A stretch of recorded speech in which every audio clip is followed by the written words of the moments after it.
Peace and blessings. Welcome back to the channel once again, where I help guide you along your wellness journey towards a more holistic and also natural way of not only living but also healing as well too. And in today's episode, we're going to break down the 8 causes of stubborn belly fat. That belly fat that doesn't go anywhere. I mean, it's like a red wine stain on a white shirt. It's like roaches in an abandoned house. It doesn't matter what you do, they're coming back. It's like that. Okay, so we're gonna break down why is it so difficult to get rid of that type of fat, and also where does it come from? Okay, so you'll get all of that explained.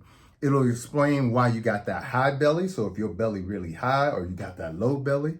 Okay, we're gonna break it down today. I'm gonna explain the difference between a hormonal belly and a toxic belly and a waste belly. We're gonna go into all of that today, all right? It's gonna help you understand why you can't get rid of your belly fat and what your belly means, because it means something, all right? By far, belly fat is the most dangerous type of fat that you can have, okay? Not that jiggly fat that you get under your arms, not that fat that you have in the back of your thighs, not the fat even under the bottom of your neck. The most dangerous fat that you can have on your body is this fat here.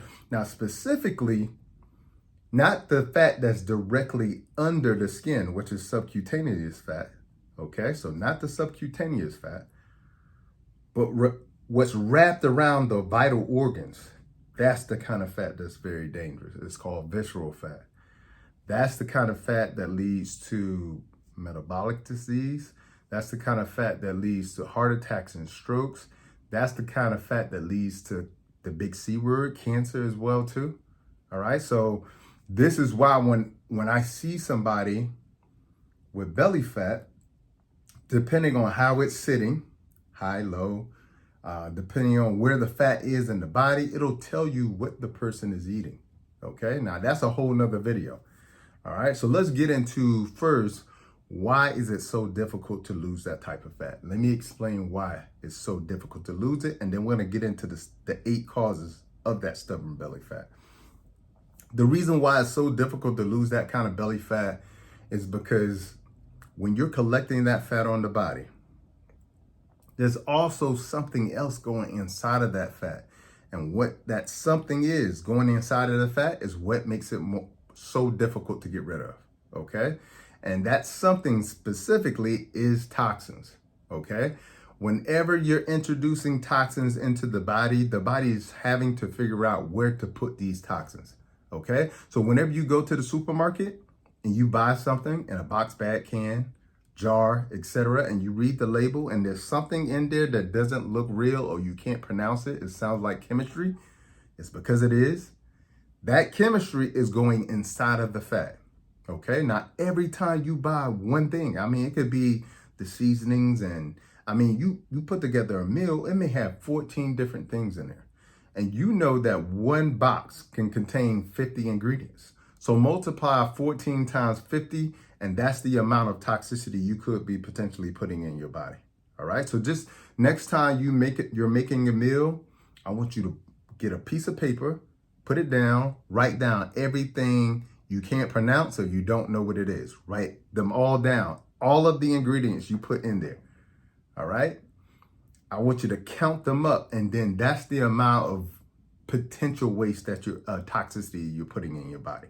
Now, the reason why the body does that is because instead of it being, for instance, in your bloodstream, where it could go everywhere, including crossing the blood-brain barrier and getting into the brain or getting into the heart or getting into the tissues, the body in its ingenuity will take that toxicity and put it inside of fat as a protective measure, okay? This is why it begins to be so difficult to lose this kind of fat, because when you burn the fat, now you're releasing those toxins back into the body.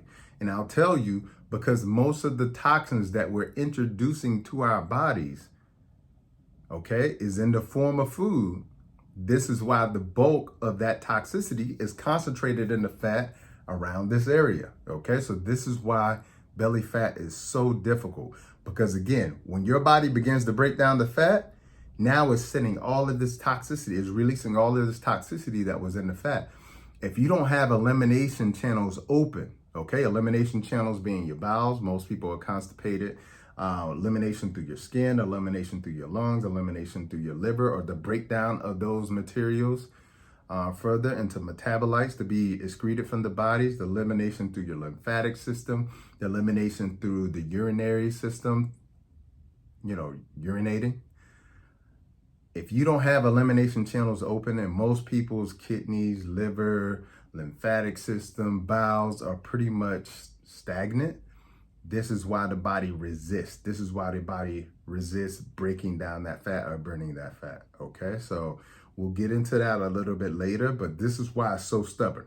Okay, so let's jump into, first of all, understanding you got different types of fat. You got the fat that's right under your skin.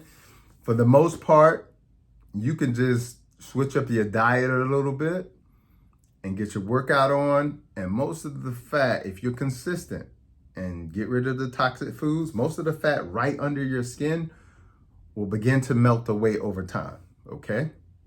However, that fat that is very difficult to get rid of, especially if you have a lot of visceral fat. The more visceral fat you have, the more difficult it will be to lose any fat on your body, okay?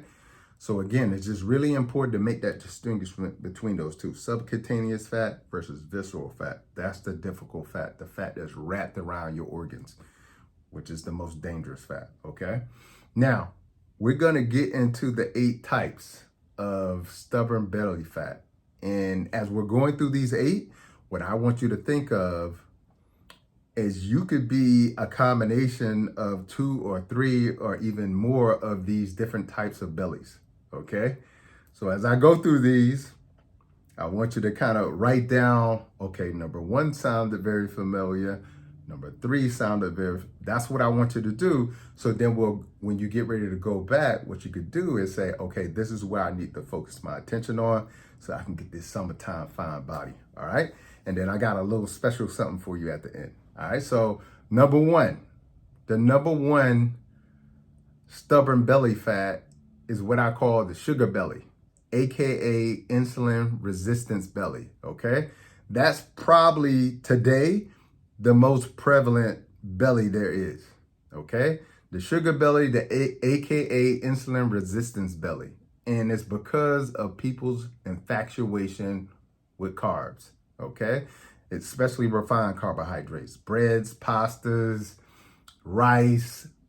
I mean, it goes on and on and on, all right? The cookies, cakes, and pies.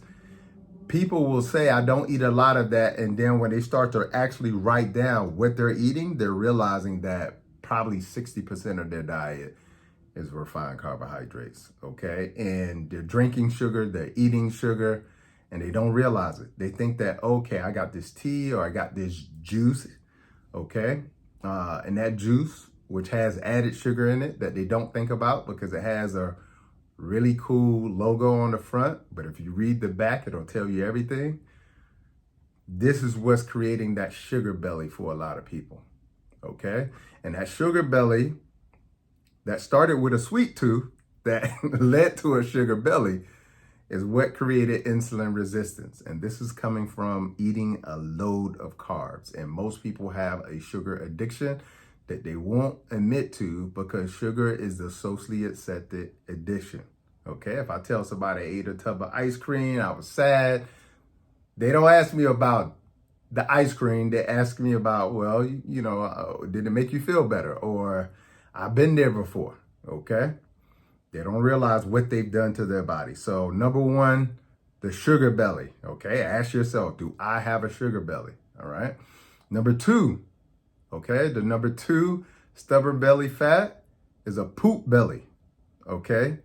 Yep, I said it, a poop belly. A lot of people out there have a poop belly. And what's a poop belly? That's when you have 10 to 25 pounds of undigested, fermenting, and rotting poop just sitting inside of your belly. And when I say your belly, not your stomach, I mean in your intestines, in your small, your large intestines, okay? Just sitting there backed up. And a lot of people will be under the impression because they go to the bathroom twice a day okay, which is unfortunately not the common thing today. But I always say, just because something is common for people not to go to the bathroom and have a bowel movement, it doesn't mean that it's normal, okay? And so a lot of people have between 10 and 25 pounds of undigested, rotting fecal matter. And some people will think just because you go to the bathroom twice a day, it doesn't mean you don't have one, okay? And then what happens is they do my detox and they're wondering, where is all of this poop coming from? Well, you were pooping, but you weren't fully eliminating, okay? But for the vast majority of the population, they're eating 3 times a day, but they're not having 3 bowel movements a day, okay? They're eating 3 times a day, but they're not having 3 bowel movements a day. And in their mind, they think that that's, again, normal, but it's just common, okay? Just because something is common doesn't make it normal, okay?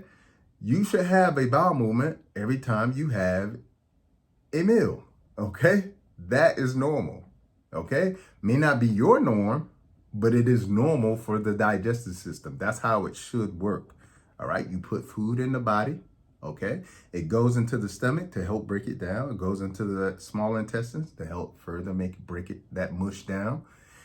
And then it extracts out all of the nutrients. And then what's left over is the brown bowel movement that you see, the brown stool.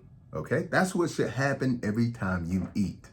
All right, there's no need for the body to keep the waste to say, nah, I'm gonna keep this one. It does not work like that. All right, and I have to convince people of that, even though it makes no sense. It makes no sense whatsoever when you think about how the anatomy and physiology works in the body. All right, so most people have 10 to 25 pounds of undigested fecal matter sitting in their gut. Most people are full of poo, all right? You fill in the word, all right? So number 2, a poop belly, all right? That's gonna make I mean, as long as the poop is in, the belly's going nowhere. I mean, just imagine, you have about 35, if we were to take out your intestines and lay it out, it's between 30 and 35 feet. Okay, so I wear a size 12. All right. It's about 30 to 35 of those. Okay, about this long. 30 to 35 of those, if we lay it out.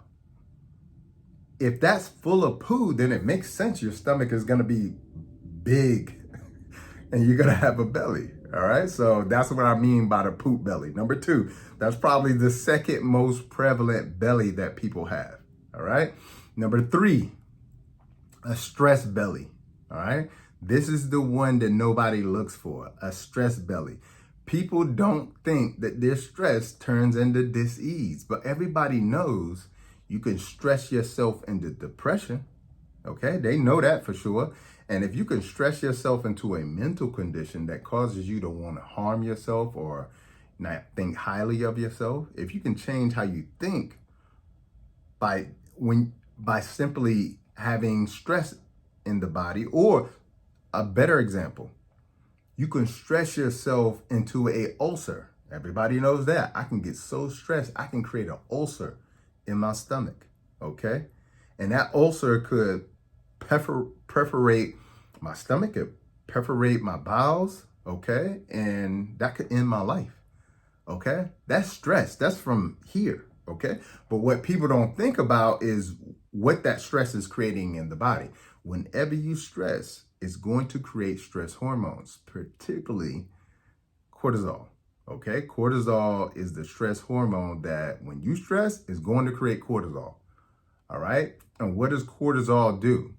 Cortisol tells you to store fat, all right? Every time you're stressed, I'm talking about small amounts of stress, all right? The stress that people don't even think about, like in traffic stress, or my boss think they could talk to me like that stress, or, you know, I don't like what I got on today and I'm all constantly looking at it, that stress.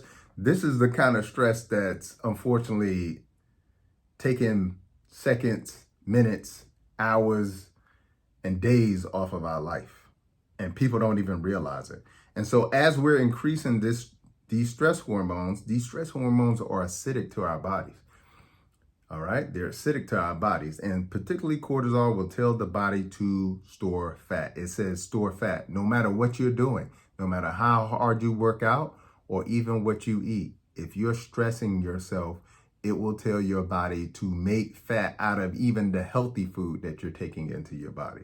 All right. And a lot of people don't understand that. And when you stress, it causes your body to consume more calories as well, too. This is why people emotionally eat. All right. They don't think about it from the standpoint of, okay, I got my heart broken or whatever the stress may be. They don't think about it from the standpoint of, I got stress. That led to emotional eating. Nobody ever eats a salad when they're emotionally eating. Okay. Nobody says, let me get a green smoothie when they're emotionally eating. No, they eat high calorie food, which is like ice cream and things of that nature. They eat the worst of foods. So it's going to cause you to not only eat more, all right, but it's also going to cause you to increase cortisol in the body. And cortisol, as cortisol increases for the men, is going to tell you to drop your testosterone. Yep. So as you stress, it's going to cause you to tell your body to drop the testosterone levels in the body. All right. And also another form of stress that people don't think about is inadequate sleep, poor sleep. That's a form of stress to the body as well, too. And people don't think about that one. And one poor night of sleep. Okay, let's say you get like 4 or 5 hours of sleep. All right. Now you don't perceive it as a problem. Okay. But let's say that's what you get. All right. That's going to cause you to want to consume at least 300 more calories. All right. But most importantly, it's going to kill your microbiome, which we'll talk about later, the good bacteria in your gut. And it's also going to cause you to gain weight. And it's also going to cause your immune system to be suppressed. All right. All from stress. All right. And this is also what is leading to the increased belly fat, specifically fat in the belly region. Okay. So you want to keep up the stress. You want to live a stressful lifestyle. Be my guest. It's going to be very difficult to get rid of that fat though. Okay. So that's number 3. Number 4, I alluded to. And number 3 is what I call dysbiosis belly. Okay. Dys meaning dysfunctional. All right. Biosis is essentially your microbiome inside of your gut, the good bacteria in your gut. All right. When it becomes dysfunctional, meaning what that really means is in your gut, you got good and bad bacteria. We'll just, for the sake of this, we'll call it good and bad. All right. As long as you have enough of the good to outweigh the bad, you're going to be okay. Okay.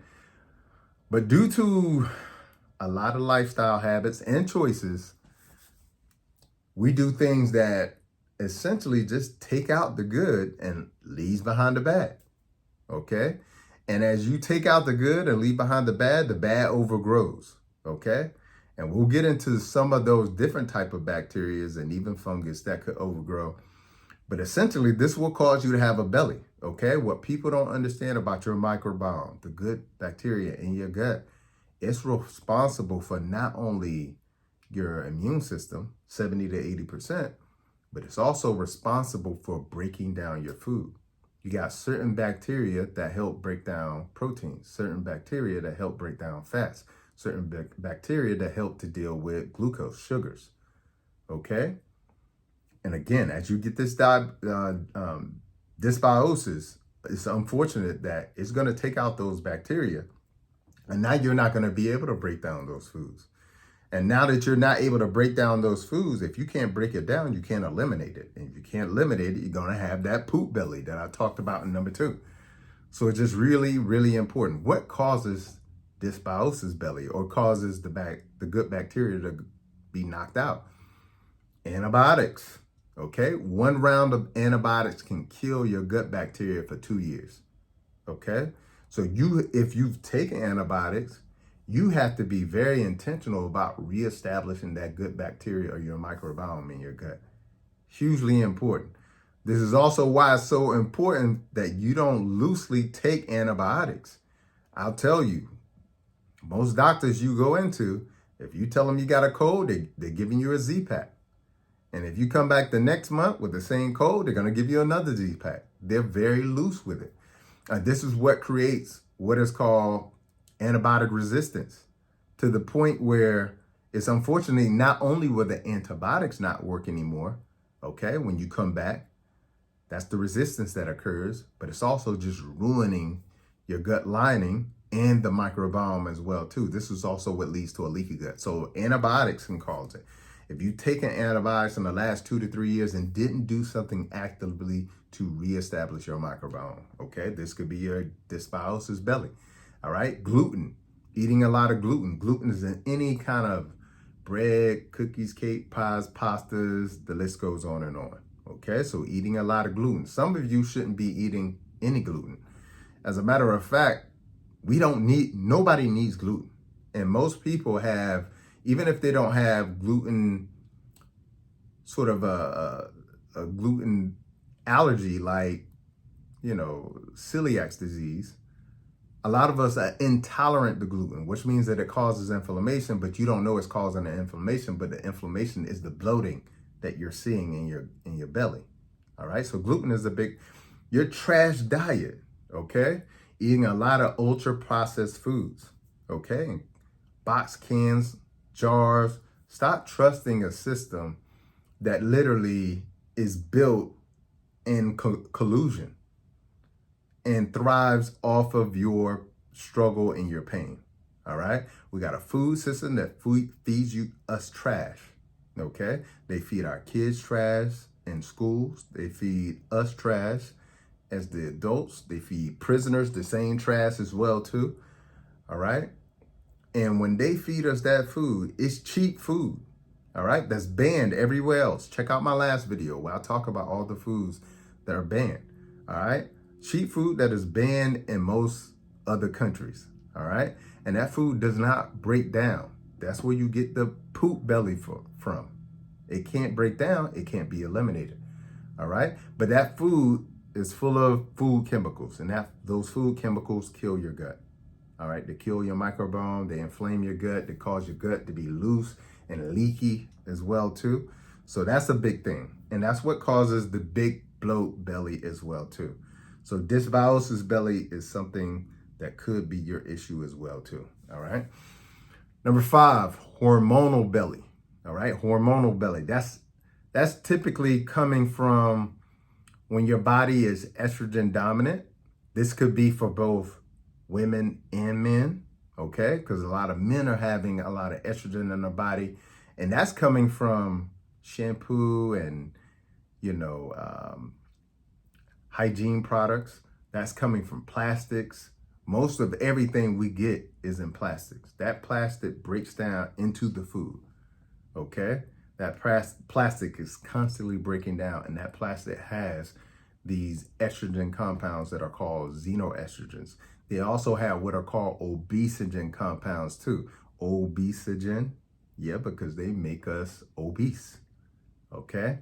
This will lead to extra estrogen in the body. Extra estrogen leads to extra fat as well too. So excess estrogen leads to excess fat, excess adipose tissue. Low testosterone in terms of a hormonal belly. All right, when your testosterone is low, and then for men, if your estrogen is high, this is a nice prescription for that beer belly, okay?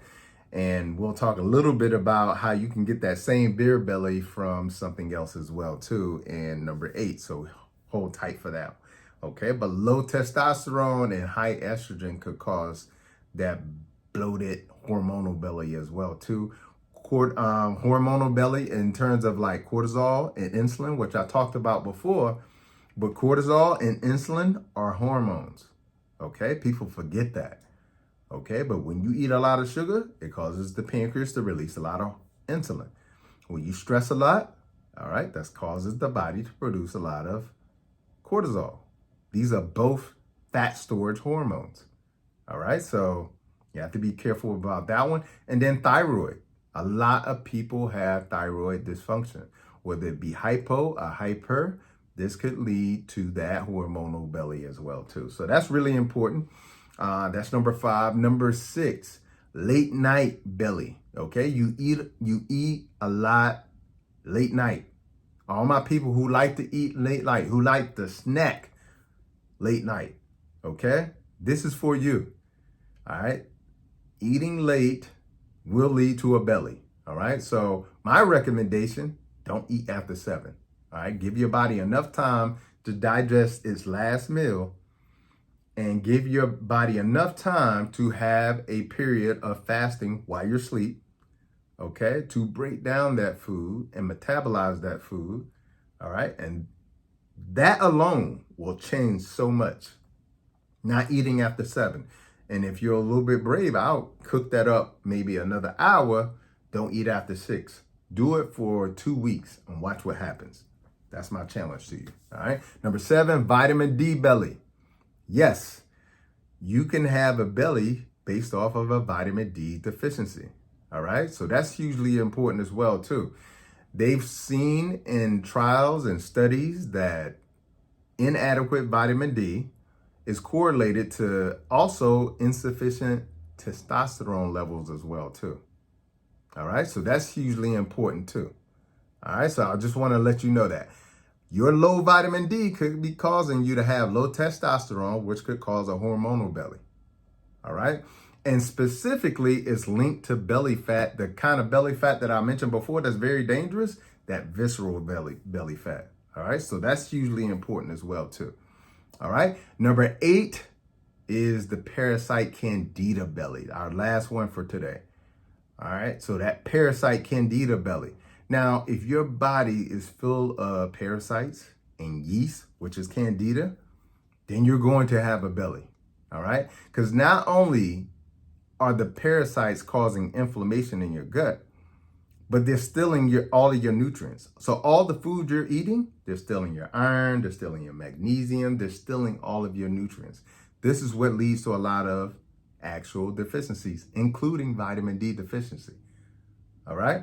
But also, parasites will cause dysbiosis. They will kill off your good bacteria in your gut as well, too. And that will lead to the bloating as well, too. All right. So what this says is you need to detox. And the reason why it's going to be helpful is because you need a detox that's going to target the parasites, that's going to target the yeast, that's going to get rid of the eggs that are unfortunately being laid by the parasites as well. All right. And you also need to curb your sugar addiction, all right? Because like I told you before, one of the number 1 causes of a belly is a sugar belly, your affinity for sugar. And one of the things a good detox is going to do is actually change your taste buds. So anybody out there who has done my detox, my 14-day detox, my 28-day detox, or my group detox, my next one's coming up in September. So go to my website, drbobbyprice.com. You can actually do the detox with me, with a meal plan, with recipes, with the detox, et cetera, et cetera. So go to the website and check that out. But if you've done my detox before in the past, go down in the comments right now. I want you to comment. Did it help your appetite? Did it curb your taste buds? Did it make your belly go down? Okay. I want you to put all of those things in the comments because we need to inspire some people, because a lot of people are going to go to their doctors and try to get Ozempic. And I'll tell you what I want you to look for with Ozempic, Wegovy, Mounjaro, or what I want you to look up is that it has a black box warning. You know what that black box warning is for? Thyroid cancer. All right. So we want to again, like I said in the beginning, we want to take a more holistic and natural approach to not only living, but also healing. So check out below. I'll put the link to the website below. And all my people out there who have done my detox before, comment below all the benefits that you have experienced. Share with the people out there. And the next time, I'll talk a little bit more about the visceral fat, because I think that's really important. So hit the like button, hit the subscribe button, and I'll see you in the next video. Peace and blessings.